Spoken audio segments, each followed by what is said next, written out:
Braves country.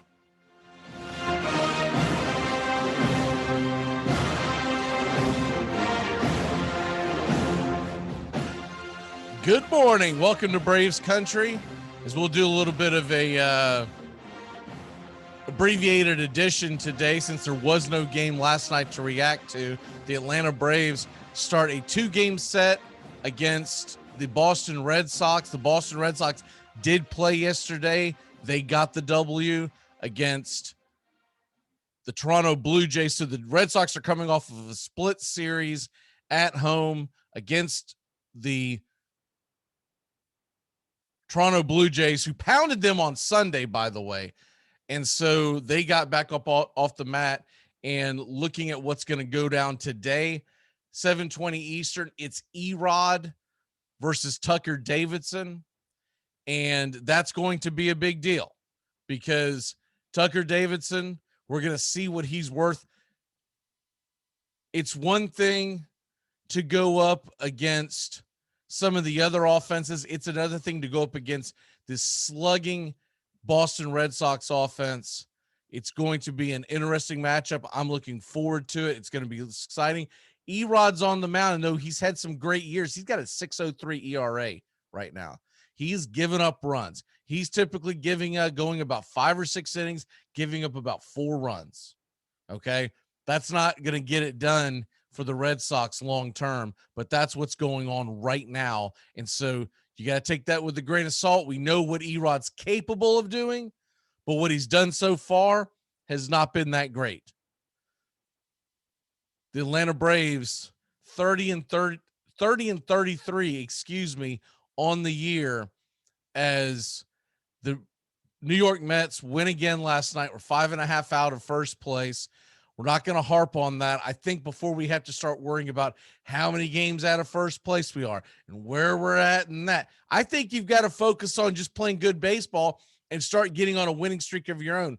The rest will take care of itself. But if you don't start playing good baseball, the Mets could go run and hide, because with that pitching staff, it doesn't matter that their offense is not that great. With that pitching staff, the New York Mets are built to win in the regular season.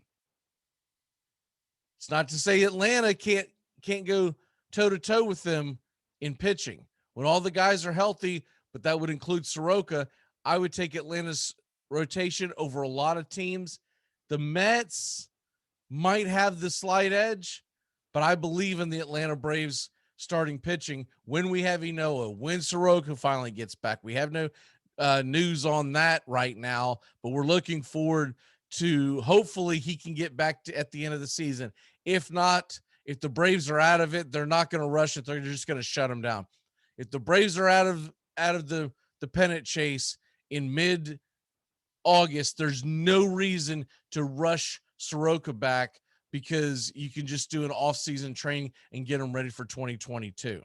But right now, we're in the thick of it.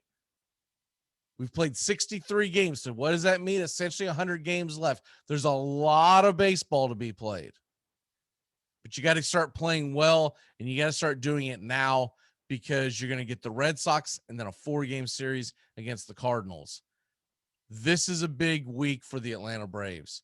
This is a week that they could easily get pounded and lose 4, 5, even 6 games if they don't play good baseball. They go out and they play good baseball, they can win both of these series, and they can put themselves right back in the thick of it. The Mets will continue to play the Cubs today, and the Philadelphia Phillies are back out in Los Angeles again. So the Phillies, they'll send Zach Eflin versus Urias. That's going to be a tough game for them. Taijuan Walker on the hill versus Alec Mills in New York. Advantage Mets, but we all know it's any given day.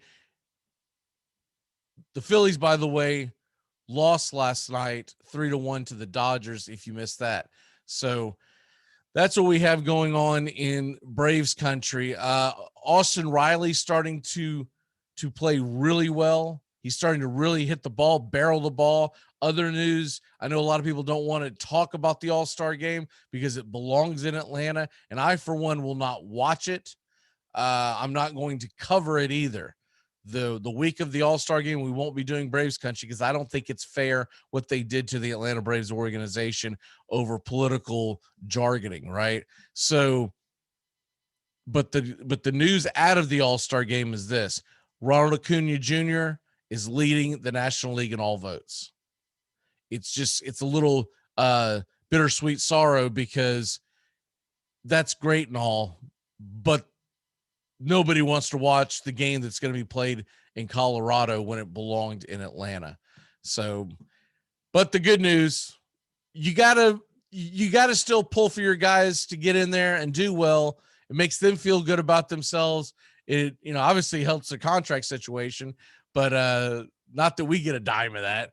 But the point is, I still pull for my guys. I want my guys to make it to the All-Star game, but I'm not going to participate and watch it. This will be the first All-Star game that I will have not watched in my entire lifetime. I can't get my heart into watching something that I know belongs in Atlanta. And to get in the middle of a political showdown that was manipulated on both sides, I don't want to get on in the middle of that. It really is a shame. And it's continuing to be used as political fire. So there you have that. And then, of course, if you missed it last week, the lawsuit that was brought to the Southeastern District Court of the state of New York was shot down. And so the All-Star game will go on in Colorado. I do believe in the very near future, they're going to give it back to Atlanta, because I do believe that they realize how big of a mistake they made. Most of the owners were against it. Were against moving the All-Star game. But basically, Manfred got manipulated, and that's how it ended up in Denver. That's the short of it. Rob Manfred is by far the worst Major League Baseball commissioner in my entire lifetime, and I would challenge people to find one worse than Manfred in history. And then as far as the big four, he's the worst of the big four, and it's not even close. As much as Silver does a terrible job for the NBA in the marketing of the NBA, he's done a terrible job. He's watched his ratings go into the dumper. The games that he played last year that hurt their ratings, Manfred's even worse than him. So it really is a shame to see the greatest sport have the worst commissioner. But I do believe heads are going to roll. They're going to try to get through the CBA, and then they're going to get rid. There's no way that they're going to continue with Manfred, because the guy is incompetent. He called the World Series trophy a piece of metal. He did nothing to the Astros. He moves an all-star game because he gets manipulated, and he got tricked. Okay. Doesn't seem like the brightest bulb. He damn sure isn't the brightest crayon, the sharpest knife, whatever you want to call it. And then a list of other things that I really don't have time to get into today, but everybody who's followed Rob Manfred's entire career, the guy's terrible. And I was hopeful when they saw when they brought him in. I actually covered it. It was back when I was writing. I covered that story and was excited to see what the new chapter of Major League Baseball was going to bring. Whew. Little did I know, he's ruining a perfect game.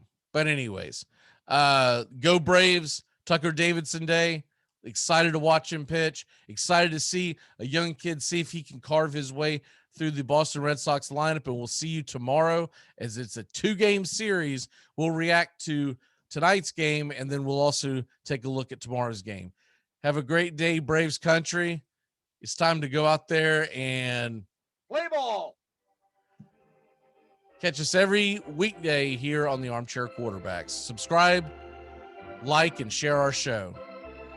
Got a lot of different content, and we got even more coming. We got some exciting exciting football shows that are heading your way this fall.